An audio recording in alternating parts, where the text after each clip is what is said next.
नैमिषे सुतमासीन अभिवाद्य महामतिं कथामृतरसास्वाद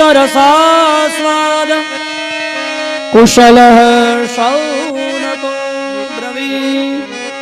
नैमिषे सुतमासीन, नैमिष સારણ્ય નામના તીર્થની અંદર સૂત નામના પુરાણી બિરાજેલા છે. કેવા છે સૂતજી? મહામતી, જેની બુદ્ધિ મહાન પ્રજ્ઞા છે એવા સૂતજીની પાસે કથા સાંભળવામાં કુશળ એવા શૌનકાદી મુનિઓ આવ્યા.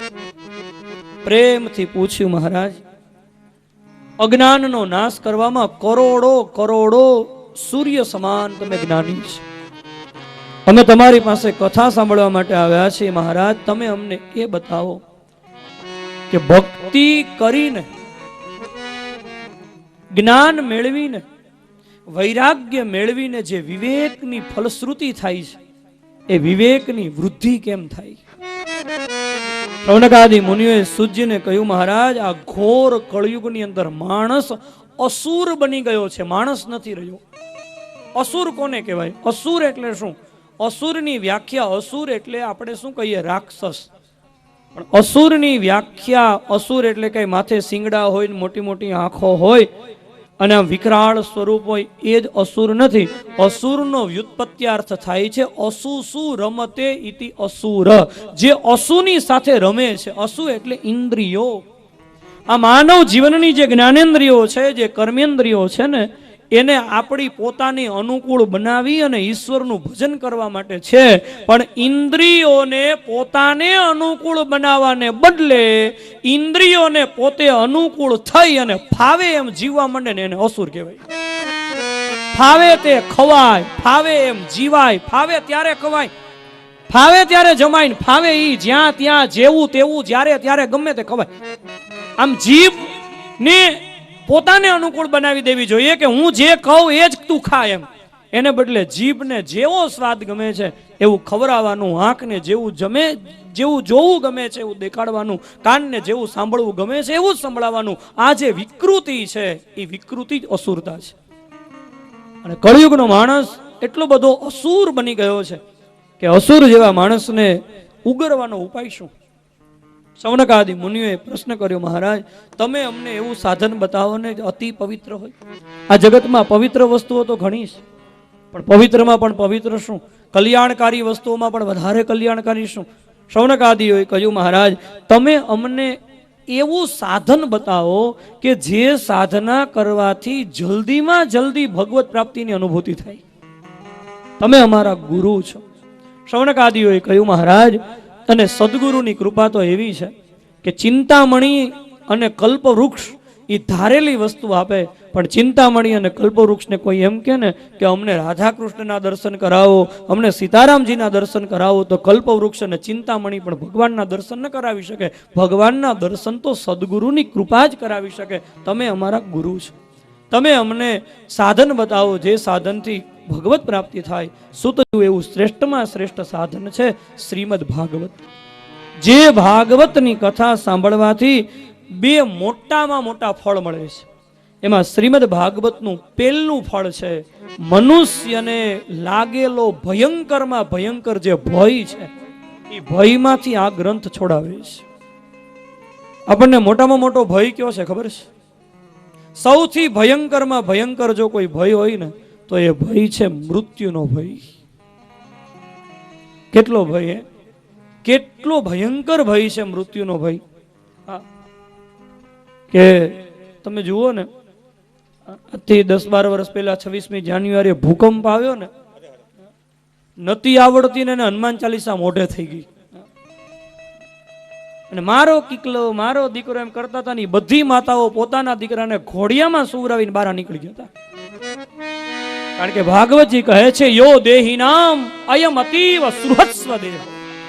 ભાગવતજીની અંદર કરદમ મુનિ દેહુતી માતાની પાસે બોલ્યા છે, યો દેહી નામ અયમ અતીવ સુહૃત્સ્વ દેહો. માણસને સૌથી વધુમાં વધુ જો કોઈ પ્રિય વસ્તુ હોય તો પોતાનું શરીર છે, બાકી બધું પછી.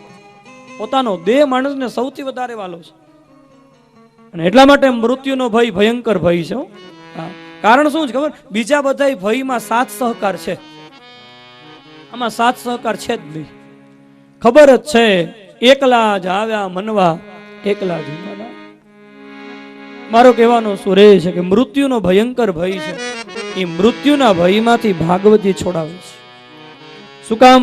ભાગવતની કથા સાંભળ્યા પછી એક વાત નક્કી થઈ જાય છે કે હું શરીર નથી, અને હું જો શરીર હોઉં તો મારી અંદરથી જ્યારે આત્મા જતો રહે, ત્યારે હું જો શરીર હોઉં તો આત્માની સાથે શરીર જતું રહેવું જોઈએ, અને કા શરીર અહીંયા જ્યારે રહે છે ત્યારે આત્મા એની ભેગો રહેવો જોઈએ. પણ મૃત્યુ આવે ત્યારે આત્મા વયો જાય છે અને શરીર અહીંયા ને અહીંયા રહી જાય છે. એનો અર્થ એ થયો હું શરીર નથી, હું શરીરમાં રહેવા વાળો છું. મરશે તો મારું શરીર મરશે. કહેવામાં સહેલું છે, કહેવામાં સહેલું છે, સમજવામાં બહુ અઘરું છે. હું મરીશ નહીં, મારું શરીર મરશે, અને શરીર મરવાથી મને કોઈ નુકસાની છે જ નહીં, કારણ કે હું તો આત્મા છું. અને આત્માને નૈનમ છિંદંતી શસ્ત્રાણી નૈનમ દહતી પાવક નચક્લેદયંતી આપો ન શોષયતી મારું. આ આત્માને કોઈ મારી શકતું જ નથી. પણ એ ભાન ત્યાં સુધી નહીં થાય જ્યાં સુધી આપણને શરીર સાથેનું બંધન છે ને. અને સજ્જનો, આપણું મોટામાં મોટું દુઃખનું કારણ એ છે કે આપણે માની બેઠા છીએ કે હું શરીર છું, એટલે શરીરના સુખ દુઃખ આપણને આપણા પોતાના લાગે છે. આ દેશના એક મહાન સંત રમણ મહર્ષિ, એના શરીર ઉપર 2 કલાક સુધી આ મહાપુરુષના શરીર ઉપર ઓપરેશન કરવામાં આવ્યું, પણ છતાંય અચેત અવસ્થા એને ન આપવામાં આવી. એને કહ્યું મને કોઈ ક્લોરોફોર્મની જરૂર જ નથી, કારણ કે મને ખબર છે ઓપરેશન મારા શરીરનું થાય છે, મારું નહીં. બોલો રામકૃષ્ણ પરમહંસને કેવો અસાધ્ય રોગ, અને છતાંય કોઈ પણ રોગની એને વેદના થઈ જ નથી, કારણ કે એને ખબર હતી કે આ શરીરની વેદના છે, મારી ક્યાં વેદના, હું તો આત્મા છું. અને એ વાતનું ભાન ભાગવતથી થાય છે, એટલે મૃત્યુનો ભય છૂટે. એટલા માટે ભાગવતજીના અંતમાં પરીક્ષિતજી સુખદેવજીની પાસે સમાપનમાં બોલ્યા છે, મહારાજ મૃત્યુભ્યો ન વિભેમ્ય, મને હવે મૃત્યુનો ભય નથી. અને શ્રીમદ ભાગવતજીનું બીજું એક ફળ છે, અને એ ફળ છે એતસ્માત પરમ કિંચિન મન શુદ્ધ્યેન વિદ્યતે. શ્રીમદ ભાગવતથી કોઈ મનની શુદ્ધિનું શ્રેષ્ઠ સાધન જ નથી. આ ભાગવતજી માણસના વિચારોને શુદ્ધ કરી દે છે. પણ આ ભાગવત કોઈ સામાન્ય નથી. બતાવ્યું છે જન્માંતરે ભવેત પુણ્યમ તદા ભાગવતમ લભેત. મનુષ્યના 1 કરોડ જન્મના પુણ્ય ભેગા થાય ને, સમજવાનો પ્રયત્ન કરજો. શાસ્ત્ર કહે છે માણસના 1 કરોડ જન્મના પુણ્ય ભેગા થાય ને, ત્યારે એક વખત એને શ્રીમદ ભાગવત કથા સાંભળવા જવાનો વિચાર આવે. તમે વિચાર કરો, કરોડો જન્મના પુણ્યથી ભાગવત કથા સાંભળવા જવાનો વિચાર આવતો હોય તો આ દુદાણી પરિવારના કેટલા જન્મના પુણ્ય એકત્રિત થયા હશે કે એને તો ભાગવતની કથા બેસાડવાનો સંજોગ ઉભો થયો છે. આનાથી મોટું સદભાગ્ય કોઈ ન હોઈ શકે. પણ સજ્જનો, દુર્ભાગ્ય એ છે આપણે આને બહુ સરળ માની લીધી છે. આ ભાગવતજી કોઈ સુલભ ગ્રંથ નથી, અતિ દુર્લભ છે. સત્સંગ છે ને સજ્જનો, મહેનતથી નથી મળતો. સત્સંગ પૈસાથી નથી મળતો. સત્સંગ કેવલ અને કેવલ ભગવત કૃપાથી મળે છે. ભાગ્ય વગર સત્સંગ ન મળે. તો કોઈ એવું માનતું હોય કે પૈસા હોય ને એ જ ભાગવતની કથા સાંભળી શકે, તદ્દન વાત ખોટી છે. મેં જોયું છે ઘણી જગ્યાએ કથાઓમાં યજમાનો લાખો રૂપિયાના ખર્ચા કરે, પણ એક દિવસ પણ પૂરી કથા સાંભળી ન શકે. જેને કાંઈ ખર્ચો ન કર્યો એની પૂરેપૂરી કથા સાંભળે. એનો અર્થ એ થાય કથા છે ને પૈસાથી નથી મળતી, કથા પુણ્યથી મળે. અને તમે જોજો અહીંયા ભાગવત કથા શરૂ થઈ છે, જેના ભાગ્યમાં નહીં હોય ને એને તમે નિમંત્રણ નહીં આપ્યું હોય ને છતાં એ કથામાં આવીને બેસશે. પણ જેના ભાગ્યમાં જ નહીં, ભાગ્યમાં હશે ને એને નિમંત્રણ નહીં આપ્યું હોય તો એ કથામાં આવીને બેસશે. અને જેના ભાગ્યમાં જ નહીં હોય ને તમે ગમે એટલા ફોન કરીને તેડાવશો ને નહીં આવી ગયા. એ કથા સાંભળવા માટે નક્કી કરીને ઘરેથી બહાર નીકળશે ને ત્યાં રાજદૂત લઈને મહેમાન આવશે કે હાલો લ્યો પાછા. ઘણા લોકો કથામાં આવતા હોય ને પાછા વળવું પડે, એવું થાય. અમારા વડીલો કથામાં કહેતા કે એક દાદા કથા સાંભળવા આવ્યા ને નક્કી કર્યું હતું કોઈ દી કથા સાંભળી જ નથી ને આ વખતે પૂરી કથા સાંભળવી.